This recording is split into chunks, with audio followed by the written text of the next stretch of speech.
நேயர்கள் அனைவருக்கும் வணக்கம். சக்தி ஜோதிடம் வழியாக உங்களை சந்திப்பது உங்கள் வழிகாட்டி ஜோதிடர் கண்ணன். கைரேகை கருத்துக்களை மிக எளிமையாக உங்கள் கையை பார்த்தவுடன் புரியும்படி கற்றுக் கொடுத்து கொண்டு வருகிறோம். பாருங்கள், பார்த்து பயன்பெறுங்கள். புதிதாக பார்ப்பவர்களாக இருந்தால் சப்ஸ்கிரைப் பண்ணிங்க, உங்கள் ஃப்ரெண்டுகளுக்கும் ஷேர் பண்ணி பயன்பெறுங்கள். அதாவது இந்த காணொலியை முழுமையாக பார்த்தீங்கன்னா உங்களுக்கு புரியும் என்று கூறி, இன்றைக்கு தலைப்பு அனுபவ கைரேகை சாஸ்திரம் பாகம் 32. அதில் அபூர்வ குறிகள், கையில் காணப்படக்கூடிய அபூர்வ குறிகளை பற்றி பார்க்க போகிறோம். அதில் இப்போ இன்னைக்கு ஆயில் ரேகை, புத்தி ரேகை, இறுதி ரேகை, இதில் காணப்படக்கூடிய குறிகளை பற்றி நம்ம பார்க்க போகிறோம். இப்போ இந்த குறிகள் நல்லதையும் செய்யும், தீயதையும் செய்யும், மாரகத்தையும் ஏற்படுத்தும். இது மாதிரி குறிகளை நம்ம கையில் கண்டோம்னா எச்சரிக்கையாக இருந்து அதை நல்லது நடந்ததுன்னா அதுக்கு முயற்சி பண்ணணும், தீயது நடந்ததுன்னா அது எச்சரிக்கையாக இருந்தோம்னா அதுலேருந்து விடுபடுவதற்கு வாய்ப்புகள் உண்டு. இப்போ நம்ம போர்டுக்கு வந்துடுவோம். இது ஒரு கைரேகை அமைப்பு. இந்த கைரேகை அமைப்பில் முதல்ல ஆயில் ரேகையை பார்த்துருவோம். ஆயில் ரேகை என்பது நம்மளுடைய, உங்களுக்கு எல்லாமே நம்ம ஃபாலோ பண்ணிட்டு வரவங்களுக்கு தெரியும், இந்த ஆயில் ரேகை ஒரு மிக மிக முக்கியமான ரேகை. இந்த ஆயில் ரேகை எவ்வளவு நீளம் இருக்கிறது, என்ன இருக்குது, வெட்டு துண்டு, இதெல்லாம் எல்லாம் பார்த்ததுன்னா நல்ல நீண்ட ஆயிலை குறிக்கக்கூடியது. இதில் அனுபவ கைரேகை சாஸ்திரம் பாகம் 32 அபூர்வ குறிகள் வரிசையில் இன்றைக்கு ஆயில் ரேகை, புத்தி ரேகை, இறுதி ரேகை பற்றி பார்க்க போகிறோம். இதில் ஒரு பெருக்கல் குறி இருக்குது சார். இப்போ இந்த இடத்துல ஒரு 2 பெருக்கல் குறி இருக்குதுன்னா மிகவும் நல்லது. வயதான காலத்தில் நல்ல வருமானம், நல்ல பொருள் வரவு, மிகப்பெரிய நிபுணர், அதாவது பொருளாதாரத்தில் எந்த பிரச்சனையுமே இருக்காது, நல்ல வாழ்வு நல்லா இருக்கும் அப்படின்னு சொல்லலாம். ஒரே ஒரு இங்க இன்டூ மார்க் ஒன்னே தான் சார் இருக்குது. ஒரே ஒரு இன்டூ மார்க் இருக்கு இந்த இடத்துல. அப்ப தீராத வியாதி இருப்பதற்கு வாய்ப்பு உண்டு. வியாதி, தீராத வியாதி, வயசான காலத்துல வியாதி கஷ்டப்பட்டு இருப்பாங்க அப்படின்னு நம்ம சொல்லலாம். இப்ப ஆரம்பிக்கும் போது, இந்த ஆயுள் ரேகை ஆரம்பிக்கும் போது இந்த இடத்துல ஒரு வெட்டுக்குறி இருக்கு. அப்படின்னா விபத்து, அந்த வயதில் விபத்து ஏற்படுவதற்கு வாய்ப்புண்டு, கண்டங்கள் ஏற்படுவதற்கு வாய்ப்புண்டு, ஆபரேஷன் ஏற்படுவதற்கு வாய்ப்புகள் உண்டு. இடையில ஒரு இன்டூ மார்க் வருது. அப்ப இந்த இடையில இன்டூ மார்க் வரும்போது விபத்து, கண்டம், நோய் ஏதாவது ஒண்ணு வர்றதுக்கு சான்சஸ் இருக்கு. உங்க கையில இந்த மாதிரி ஏதாவது ஒன்று இன்டூ மார்க் இருந்ததுன்னா அது ஆபத்தை குறிக்கும். அல்லது 2 இன்டூ மார்க் லாஸ்ட்ல இருந்ததுன்னா பொருளாதாரத்துல மிகச்சிறந்த நிலை, அதாவது பொருளாதாரம் நல்லா இருக்கும், வாழ்க்கையில நல்ல நிலையில இருப்பாங்க அப்படிங்கிறத நம்ம சொல்லலாம். இதுல நல்லதும் இருக்கு, கெட்டதும் இருக்கு. இப்ப சதுரம் இருக்கு சார். சதுரம் எந்த இடத்துல நம்ம கையில கண்டாலும், இப்ப இந்த இடத்துல ஒரு சதுரம் இருக்கு, இந்த இடத்துல ஒரு சதுரம் இருக்கு. ஆயில் ரேகையில சதுரம் கண்டால் அவர்களுக்கு நோய் வரும், கஷ்டம் வரும், துன்பம் வரும், அதிலிருந்து விடுபடுவார்கள். பொதுவாகவே சதுரம் எங்க இருந்தாலும் காப்பாற்றப்படும். சதுரம் எங்க இருந்தாலும் நல்ல சிறப்பான பலன்களே கொடுக்கும். எந்த பிரச்சனை வந்தாலும் அதை காப்பாற்றி நல்ல நிலைக்கு கொண்டுட்டு வந்துடும் சதுரம். இப்ப சதுரம் இல்லை சார். இதுல எங்கேயாவது ஒரு இடத்துல புள்ளி இருக்கும். புள்ளின்னா இப்படி இருக்கும், இதுல பள்ளமாவும் இருக்கும். பள்ளமா ஒரு புள்ளி இருந்ததுன்னா, அந்த கருப்பு புள்ளி இருந்தாலும் பள்ளமா புள்ளி மாதிரி இருந்தாலும் அந்த வயதில் அவர்களுக்கு வியாதி வருவதற்கு வாய்ப்பு உண்டு. அந்த புள்ளி மறைகிற வரைக்கும், அந்த புள்ளி மறைஞ்சதுன்னா வியாதி போயிடும். ஆயில் ரேகையில புள்ளி இருந்தா புள்ளி இருக்கும் வரை வியாதி வரும். அந்த புள்ளி மறைஞ்சிடும், கொஞ்சம் நல்லா மறைஞ்சிடும். மறையும் போது அந்த வியாதி மறைந்து விடும் அப்படிங்கிறத நம்ம எடுத்துக்கணும். இப்போ தீவு இருக்கு சார். தீவு இந்த ஆரம்பத்துல ஒரு தீவு இருந்ததுன்னு வச்சுங்க. இந்த ஆயுள் ரேகை ஆரம்பத்துல ஒரு தீவு இருந்ததுன்னா அவர்கள் பிறப்பில் மர்மங்கள் மறைந்திருக்கும். அந்த பிறப்புல மர்மம் மறைஞ்சிருக்கும் சொல்லலாம். இதுல இடையில எங்கேயாவது ஒரு இடத்துல தீவு குறி இருக்கு சார். இப்படி ஒரு தீவு குறி இருக்கு. அந்த தீவு வரும்போது அவருக்கு ஒரு இடி விழுந்த மாதிரி ஒரு விபத்து, ஒரு கண்டம், இல்ல நோய், ஏதாவது ஒரு கெடுதல் நடப்பதற்கு வாய்ப்பு உண்டு. அந்த வயசை நம்ம கணக்கு பண்ணிக்கணும். ஆயில் ரேகையில எந்த வயசுல வருதோ நான் சொல்லி கொடுத்துருக்கேன். அந்த வயசை பார்த்து அந்த வயதில் உங்களுக்கு வியாதியோ ஏதோ ஒரு பிரச்சனை வரப்போது எச்சரிக்கை இருந்து அதுல இருந்து காப்பாற்றி கொள்ள முடியும். எச்சரிக்கையா இருந்தோம்னா காப்பாத்திக்கலாம். இப்ப இந்த இடத்துல வேற எந்த இடமா வச்சுக்கலாம். இப்ப நான் ஒரு இதுக்காண்டி சொல்லிட்டு இருக்கேன். இந்த இடத்துல ஒரு முக்கோண குறி இருக்கு சார். முக்கோணம் இருந்ததுன்னா அதாவது பெற்றோர்களுக்கு வேண்டியவர்களால் அதாவது லாபம் உண்டாவதற்கு வாய்ப்புண்டு, வருமானம் உண்டாவதற்கு வாய்ப்புண்டு, அதிர்ஷ்டமான அமைப்பு. இந்த ஆயுள் ரேகையில முக்கோணம் எங்க இருந்தாலும் பெற்றோர்கள் இப்ப இந்த இடத்துல சொல்லியிருக்கேன். இந்த இடத்துல முக்கோணம் இருந்ததுன்னா என்ன சொல்லியிருக்கேன், பூர்வீக சொத்து கிடைக்கும்னு சொல்லியிருக்கேன். இப்ப எந்த ஆயுளையில எந்த இடத்துல முக்கோணம் இருந்தாலும் பெற்றோர்களால் வருமானம், சொத்து பத்து, அவர்கள் வேண்டியவர்களால் சொத்து பத்து, வருமானம் கிடைப்பதற்கு வாய்ப்புகள் உண்டு அப்படிங்கிறத நம்ம தெரிஞ்சுக்கணும். இப்ப இந்த இடத்துல முக்கோணம் இல்லை சார். இந்த இடத்துல ஒரு ஸ்டார் குறி இருக்கு. இந்த இடம்னு கிடையாது, எந்த இடத்துல இருந்தாலும் இந்த இடத்துல ஒரு ஸ்டார் குறி இருந்தா மிகவும் கெடுதலான அமைப்பு. N2 மார்க் இருந்த ஆக்சிடென்ட் சொன்னோம். ஒரு ஸ்டார் குறி இருந்ததுன்னா மிகவும் கெடுதலான அமைப்பு. அதாவது விபத்து, கண்டம், நோய் எதிர்ப்பு இந்த மாதிரி வருவதற்கு வாய்ப்புகள் உண்டு. இப்ப இங்க சார் இங்க ஒரு வட்டம் இருக்கு. இந்த இடத்துல வட்டம் இருந்ததுன்னா இந்த ஆயுள் ரேகையில வட்டம் இருந்தா எங்க இந்த ஆயுள் ரேகையில வட்டம் இருந்தா கண் பாதிக்கப்படும். 2 வட்டம் இருந்தா 2 கண்ணுமே பாதிக்கப்படுவதற்கு வாய்ப்புகள் உண்டு. இப்படிதான் நம்ம எடுத்துக்கணும். ஆயுள் ரேகையில ஏதாவது N2 மார்க் சதுரம் இருந்தா நல்லது, முக்கோணம் இருந்தா நல்லது, புள்ளி இருந்தா கெடுதல். இது இருந்தாலும் கெடுதல். அதாவது N2 மார்க் இருந்தாலும் கெடுதல், தீவு இருந்தாலும் கெடுதல், ஸ்டார் குறி இருந்தாலும் கெடுதல், வட்டம் இருந்தாலும் கெடுதல், கண் பாதிக்கப்படும். முக்கோணமும் சதுரமும் இந்த ஆயுள் ரேகையில கண்டா மிகவும் சிறந்த அமைப்பு. அதை நீங்க பார்த்துக்கணும். சரிங்களா? இப்ப அதுக்கு அடுத்தது நம்ம புத்தி ரேகையை நம்ம பார்க்க போறோம். இப்போ ஆயுள் ரேகையை பார்த்துட்டோம்.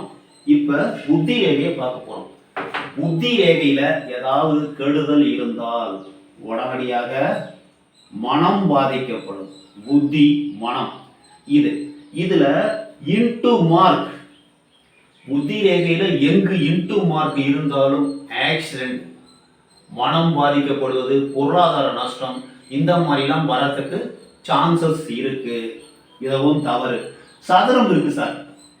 இந்த புத்தி ரேகையில ஒரு இடத்துல சதுரம் இருக்கு. மிகவும் நல்ல அமைப்பு. மனம் பாதிக்கப்பட்டு ஏதாவது ஒரு பிரச்சனை அதுல இருந்து காப்பாற்றப்படுவீர்கள். ஏதாவது ஒரு பிரச்சனை மனம் பாதிக்கப்பட்டு புத்தி பேதரித்து அதுல இருந்து விடுபட்டு உடனடியாக உங்களுக்கு பாதுகாப்பு வழங்கப்படும்.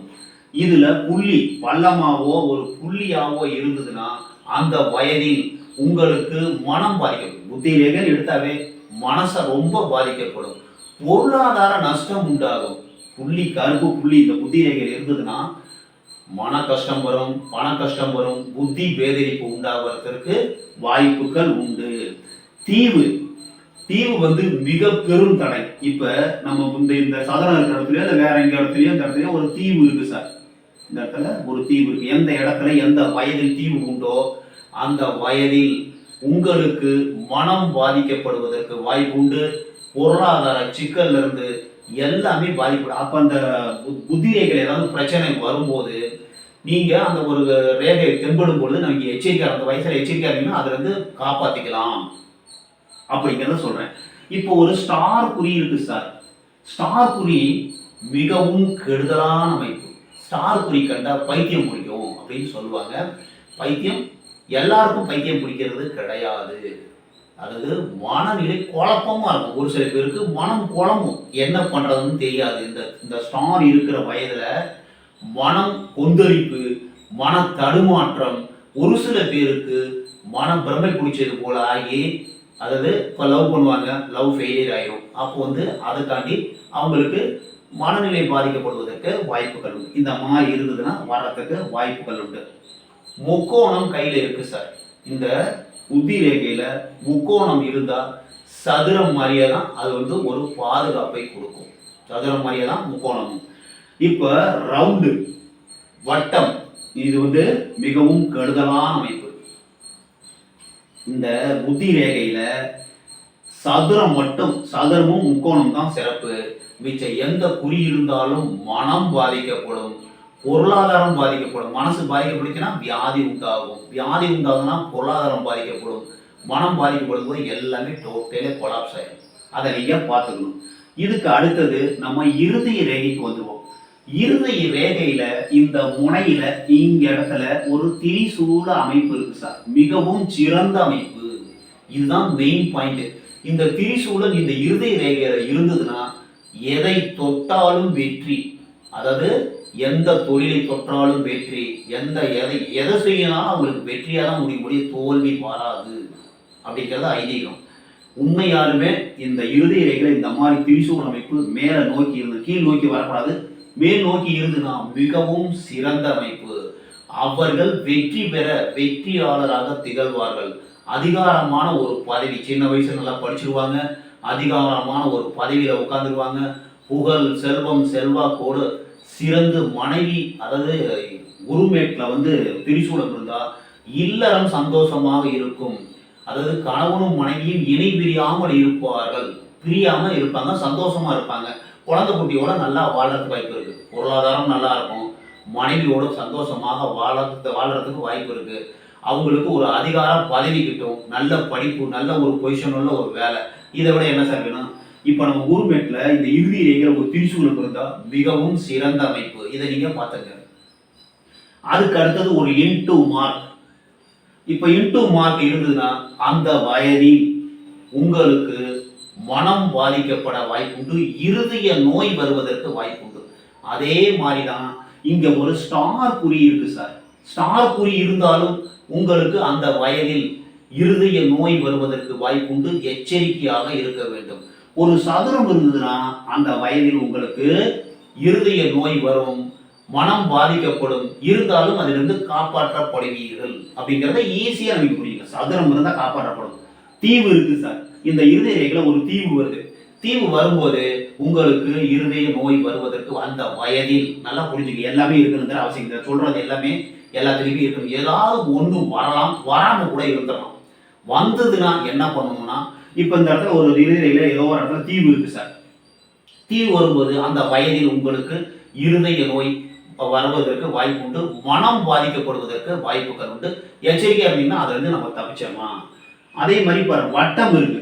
வட்டம் இருந்தா இந்த இருதய ரேகையில வட்டம் இருந்தா கண் பாதிக்கப்படும். பொதுவாகவே வட்டம்னு ரேகையில் இருந்ததுன்னா கண்ணை பாதிச்சிடும். இப்ப சூரிய ரேகைக்கு, சூரிய மேட்டுக்கு கீழே வட்டம் இருக்குதுன்னு வச்சுங்க, கண் பாதிப்பு ஏற்படுவதற்கு வாய்ப்பு உண்டு, ஒரு அதிர்ச்சியான சம்பவம் நிகழ்வதற்கு வாய்ப்புகள் உண்டு. இப்படிதான் நம்ம கையை பத்தி இது பண்ணிக்கணும். இப்ப புத்தி ரேகையில, புத்தி ரேகை வருது இல்ல, புத்தி ரேகையில கருப்பு புள்ளி இருந்ததுன்னா கெடுதல், மனம் பாதிக்கப்படும். அதிலே வெள்ளை புள்ளி இருந்ததுன்னா மிகவும் அதிர்ஷ்டமான அமைப்பு, நல்ல அமைப்பு, பொருளாதாரம் நல்ல சிறந்து விளங்கும், நல்ல ஒரு அவங்களுக்கு கிடைக்காத விஷயங்களே இருக்காது. வெள்ளை புள்ளி கிடைச்சிச்சுன்னா அந்த வயசுல நிறைய மிகப்பெரிய பணக்காரர்களாக இருப்பார்கள் அப்படின்னு நம்ம சொல்லுவோம். வெள்ளை புள்ளி ரேர் அமைப்பு. இப்போ நான் சொன்ன குறிகள் எல்லாமே ரேர் அமைப்பு. ஒரு சில பேருக்கு சார் இது மாதிரி எதுவுமே இருக்காது சார், யாருக்கோ ஒருத்தருக்கு, ஆயிரத்துல ஒருத்தங்களுக்கு, லட்சத்துல ஒருத்தங்களுக்கு இந்த மாதிரி பிரச்சனை வரும், இந்த மாதிரி ரேகை இருக்கும். இதை நீங்க தெரிஞ்சுக்கிறதுக்காண்டி சொல்றேன். இது எல்லாருக்கும் இருக்குங்கிற அவசியம் கிடையாது. ரேர் அமைப்பு, யாருக்கோ ஒருத்தருக்கு இந்த மாதிரி இருக்கிறதுக்கு வாய்ப்பு இருக்கு. இதை நீங்க தெரிஞ்சுக்கணுங்கிறதுக்காண்டி சொல்றேன். இப்ப இன்னொரு முக்கியமான விஷயம் என்னன்னா, இந்த இருதய ரேகை, புத்தி ரேகை ரெண்டும் ஜாயிண்ட் ஆகக்கூடாது சார். இந்த இருதய ரேகையும் புத்தி ரேகையும் ஜாயிண்ட் ஆச்சுன்னா பிரச்சனை உருவாகும். இப்ப இது இருதய ரேகை இருக்கு, இது புத்தி ரேகை இருக்கு. இந்த புத்தி ரேகை போய் இருதய ரேகையை தொட்டாலோ, இல்ல இந்த இருதய ரேகை புத்தி ரேகையை தொட்டாலோ, அந்த வயதில் பணம் சம்பாதிக்கிறதுக்காண்டி என்ன வேணாலும் நீங்க செய்வீங்க, ஆசை அதிகமாகும். ஆசையினால் உங்களுக்கு நீங்க எந்த தவறு வேண்டுமானாலும் செய்வதற்கு வாய்ப்புகள் உண்டு. அந்த மாதிரி நீங்க நினைச்சுக்கணும். அந்த வயதில் இது போய் இந்த புத்தி ரேகை போய் இருதய ரேகை தொட்டாலும், இருதய ரேகை புத்தி ரேகை தொட்டாலும் அந்த உங்களுக்கு பொருளாதாரத்துக்காண்டி நீங்க எந்த தவறும் செய்வதற்கு வாய்ப்பு உண்டு. எச்சரிக்கையா இருந்தால் அதை தவிச்சிடலாம். இப்ப ரெண்டு ரேகையும் சேர்த்து ஒரே ரேகை அப்படியே காவா வெட்டின மாதிரி இருக்கும். இப்ப ரெண்டு ரேகையுமே இருக்காது. நான் போட்டு காமிச்சேன்னா உங்களுக்கு புரியும், ஒரு சில பேருக்கு புரியாதுங்கிறதுனால சொல்றேன். இப்ப அந்த ரெண்டு ரேகையுமே இருக்காது சார். இருதய ரேகையும் புத்தி ரேகையும் சேர்த்து ஒரே ரேகையா வரும். நல்லா ஒரு பட்டையா ஒரு நீளமா ஒரே ரேகையா வரும். புத்தி ரேகையும் இருக்காது, இறுதி ரேகை தான், நடுப்புற ரெண்டும் சேர்ந்து ஒரு ரேகையா வரும். இது ரெண்டும் சேர்ந்த கலவை. அதாவது இவர்கள் பணம் சம்பாதிச்சு வாழ்க்கையில மேல்நிலைக்கு வந்துடுவாங்க. ஏன்னா இந்த புத்தி ரேகையும் இறுதி ரேகையும் சேர்ந்து ஒரே ரேகை வருது. புத்தியும் இருதயமும் ஒரே ரேகை செய்யும். அவங்க உயிரை கொடுத்து உழைப்பாங்க, உழைச்சி வாழ்க்கையில முன்னுக்கு வந்துடுவாங்க. எப்படியாவது கஷ்டப்பட்டு என்ன நினைக்கிறாங்களோ அதை செஞ்சு முடிச்சுடுவாங்க. அந்த அளவுக்கு ஆற்றல் இருக்கும். அதாவது டபுள் ரெண்டு ரேகையும் ஒரே ரேகையா ஓடும்போது வளம் அதிகமாகும், அறிவு அதிகமாகும். அறிவும் வளமும் சேரும்போது வாழ்க்கையில் டாப் பொசிஷனுக்கு வந்துடுவாங்க. ரொம்ப சாப்பிட கூட நேரம் இல்லாம வேலை செஞ்சு வாழ்க்கையில முன்னுக்கு வரவங்க இவங்களா தான் இருக்கும். இதெல்லாம் வேற அமைப்பு. கையில இந்த மாதிரி இருந்ததுன்னா ஆயுள் ரேகையும் புத்தி ரேகையும் ஜாயிண்ட் ஆச்சுன்னா ஆசை அதிகமாகும், ஆசையினால் கருதல் செய்ய வாய்ப்பு உண்டு. இந்த ரேகை ரெண்டு ரேகையும் ஒரே ரேகையா வந்ததுன்னா அவர்களும் வாழ்வில் முன்னுக்கு வரத்துக்கு வாய்ப்புகள் உண்டு. இந்த மாதிரி குறிகளை கண்டீங்கன்னா, அதாவது எந்த ரேகையில கண்டாலும் அதுல ஆபத்து வருவதற்கு வாய்ப்புண்டு. எச்சரிக்கையாக இருந்தால் அதிலிருந்து நீங்கள் காத்து கொள்ள முடியும் என்று கூறி மற்றும் ஒரு சிறப்பான காணொளியில் உங்களை சந்திக்கும் வரை உங்கள் வழிகாட்டி ஜோதிடர் கண்ணன். வணக்கம்.